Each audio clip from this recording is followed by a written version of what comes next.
Thank you for joining us today on the program. I'm Ayola Kasim. Many say cassava is a crop that grows everywhere here in Nigeria. Despite that saying, the yields are well below attainable yields.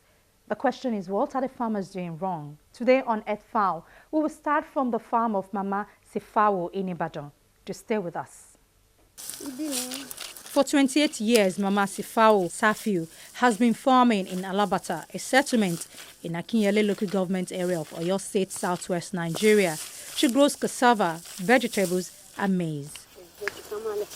7 months after planting, this is what she gets as her harvest. She makes up to 20,000 naira during the high season, when the rain is not too much nor too little, an income that barely sustains her and her family. Apart from dealing with the changes in the weather pattern, her planting techniques, as well as the variety of cassava she is planting, are preventing the expected success on her farm. She belongs to a small all-female farmers group. They are suffering from illiteracy, weak financial base, and poor access to resources and services.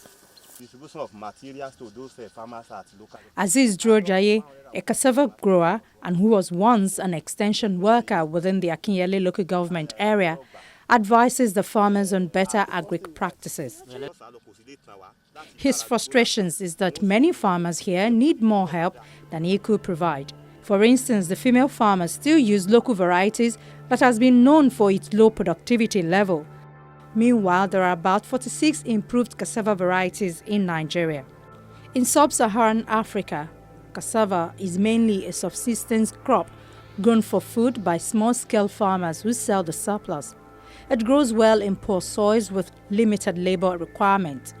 It provides food security during conflicts when the invader cannot easily destroy or remove the crop, since it conveniently grows on the ground. Cassava is usually intercropped with vegetables, plantation crops such as coconut, oil palm and coffee, yam, sweet potato, melon, maize, rice, groundnut or other legumes. The application of the fertilizer remains limited among small-scale farmers due to the high cost and lack of availability. Cassava is very versatile, and its derivatives and starch are applicable in many types of products such as foods, confectionery, sweeteners, glues, plywood, textiles, paper, biodegradable products, monosodium glutamate, and drugs. Cassava chips and pellets are used in animal feed and alcohol production. Scientists at the International Institute for Tropical Agriculture have played a leading role in developing improved cassava varieties, which are disease and pest resistant, low in cyanide content, drought resistant, early maturing, and high yielding. Disease resistant varieties give sustainable yields of about 50% more than local varieties. The IITA varieties can also produce better yields. Nigeria is doing very well by creating domestic market. Alfred Dixon is the project leader, Sustainable Weed Management Technologies for Cassava Systems, and head of Partnership Coordination Office at the IITA. His peers call him Dr. Cassava, a nickname he inherited more than 2 decades ago. Being a cassava breeder himself, he understands the challenges the farmers and indeed the sector is facing in Nigeria. We used to have the linear approach towards research, extension, and farmer linkage. You researcher develop your technology, you end there, just pass it on to the extension pass it on to the farmer.